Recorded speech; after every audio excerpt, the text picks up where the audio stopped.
Have you ever stood in a room where someone ended their life in silence, where time seems to stop, and the walls never forget what they've seen? What if I told you there's a house in Massachusetts, quiet from the outside, but inside, something is watching? A place where one of the most famous cases in American history still whispers through its halls, where footsteps echo and voices whisper in the dark. Some say the victims never left.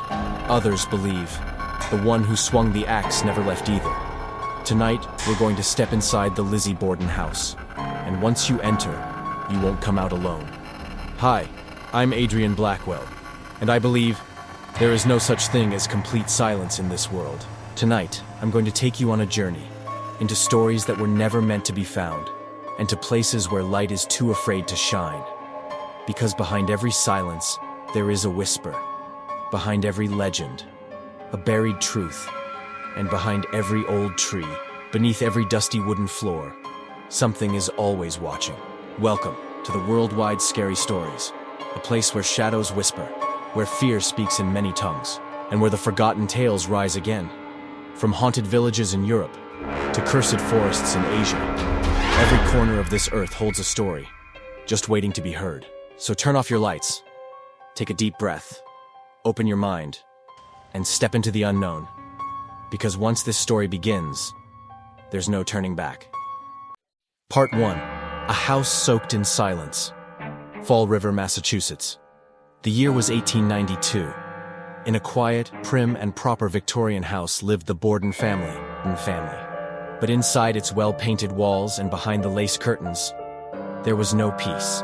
One morning, 2 family members were discovered, no longer alive, in the most disturbing condition. The father, Andrew Borden, had been silenced violently in the sitting room.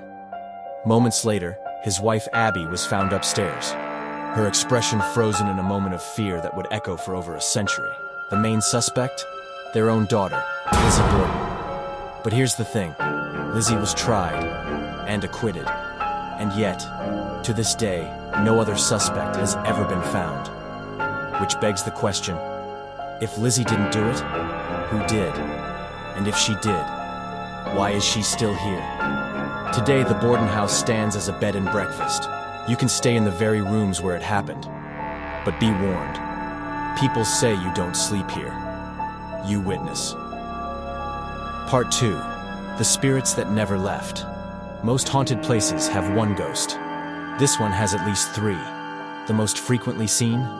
A woman in old-fashioned clothing, cleaning invisible dust from the guest room, believed to be Abby Borden. Guests report feeling someone watching them from the corner, or waking up to cold, phantom hands brushing their hair. Then there's the basement, where people hear heavy footsteps circling, though no one is there. And finally, Lizzie herself. People have reported seeing a woman in a long dress walking the stairs, but when they follow, she disappears mid-step. Some say it's guilt keeping her here. Others say she's angry, misunderstood, waiting for someone to tell her side of the story. Part 3. Testimony from the living. Meet Sarah Collins, a travel blogger and ghost skeptic, until she stayed at the Borden House, her room, the guest room, where Abby was last seen. At 3:15 a.m., Sarah woke up to the sound of a woman humming. She thought it was from the hallway, until she realized it was inside her room. Then, she saw, in the mirror, a reflection of someone standing directly behind her, wearing a high-neck dress with her hair in a tight bun. But when she turned around, no one. Sarah left the house that night. She never finished her vlog. She never went back. Part 4. Paranormal evidence they can't explain. Several investigators have spent nights here, some brave, some foolish. EVP sessions have captured chilling phrases.